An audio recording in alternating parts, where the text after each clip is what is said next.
Héloïse, elle est atteinte d'un syndrome, donc une maladie orpheline qui s'appelle le syndrome de Russell-Silver. C'est un syndrome qui empêche les enfants de grandir normalement et de s'alimenter normalement. Pour moi, c'était très important qu'elle vive une expérience de groupe. Puis moi, j'ai toujours comme objectif que ma fille aille à l'école, qu'elle apprenne à être la plus autonome possible parce qu'on ne sera pas éternel et un jour, il va falloir qu'elle se débrouille toute seule. La mission de Je me fais une place en garderie, c'est de soutenir les familles qui ont un enfant handicapé et nous desservons les enfants de 0-5 ans. Donc l'objectif, c'est de les intégrer dans leur service de garde de quartier. On sortait d'une période difficile, Héloïse avait été hospitalisée longtemps, on avait déjà fait beaucoup de deuil. Puis je me voyais pas faire du porte-à-porte et me faire dire non, votre enfant c'est trop compliqué. Elle avait un tube de gavage dans le nez, elle marchait pas, elle parlait pas. Et de savoir que j'allais pas être toute seule, que quelqu'un allait m'aider à trouver un service de garde puis allait m'aider à ce qu'Héloïse soit bien intégrée, ça m'a fait beaucoup de bien parce que moi j'avais pas la force de me faire dire non là encore. L'organisme Me fait une place en garderie, ils connaissent très bien les milieux de garde dans le quartier. Ils ont des milieux de garde avec qui ils travaillent depuis des années.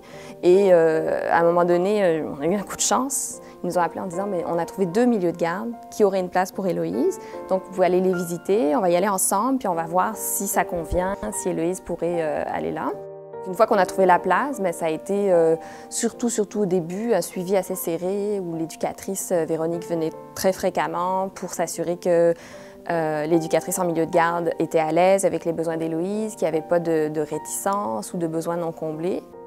Travailler à l'amélioration d'une société plus inclusive et puis par le fait même un meilleur partage de la richesse collective. C'est important, ça permet aux gens d'avoir une participation sociale pleine et entière, d'être contributif, d'être un acteur qui contribue à l'épanouissement de la société québécoise. Héloïse, elle adore la garderie. J'avais planifié son intégration sur une longue période de 4 semaines en me disant qu'il faudrait y aller très progressivement, 1 heure au début, 2 heures, etc. Puis au 2e jour, elle s'est tournée vers moi et elle m'a dit « Bye bye maman ». J'ai compris qu'elle était intégrée et qu'elle voulait rester toute la journée parce qu'elle voulait participer à toutes les activités. Elle ne comprenait pas que je veuille venir la chercher plus tôt. Moi, j'avais peur qu'elle se fatigue ou qu'elle ait besoin d'un temps d'adaptation. Et non, elle aime énormément la garderie et maintenant, elle commence à penser à l'école et elle a très hâte d'aller à l'école. Puis ça, c'est un autre chapitre, l'intégration à l'école qui va s'ouvrir plus tard.